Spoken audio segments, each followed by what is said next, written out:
And I see this all the time in churches, our church, other churches, the church in general. People are like, oh man, I want nothing to do with God. I want nothing to do with church because, the people that they ignore me, they don't live up to my standard. They're not who I want them to be. They don't engage me in the ways I want.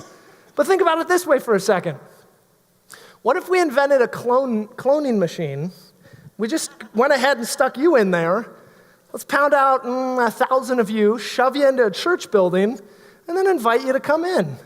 Gee, I wonder, would that church be perfect? Would everything go the way it should? Would there never be a disagreement?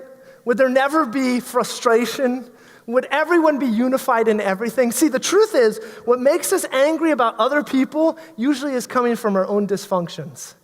That invisible web that covers all things deeply affects the way we relate to one another. So when you find yourself getting frustrated with God or getting angry at another believer, chances are some of that frustration may be motivated by your own dysfunction. So next time you get angry, don't just shove it down, bring it up and analyze it. Lord, why am I having this reaction? What's going on in my own heart? This isn't to say that you can't be on time for things, that you can't call people out, and all of those things are true, but when we get frustrated, typically, when we lose our temper, typically, it's a very sinful, dysfunctional root. Do you see it? Do you address it? Because the way that we can simplify relationships with others is that unrealistic expectations are premeditated resentment. And so if you are a Martha who's feeling very frustrated towards Mary's, recognize that your unrealistic expectations for them are going to become your resentment of them. So are you angry with others?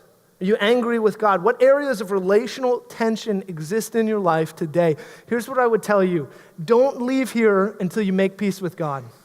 Don't leave here until you have a plan for how you're going to address your frustration with others. And here's the other thing too. Lead out of humility.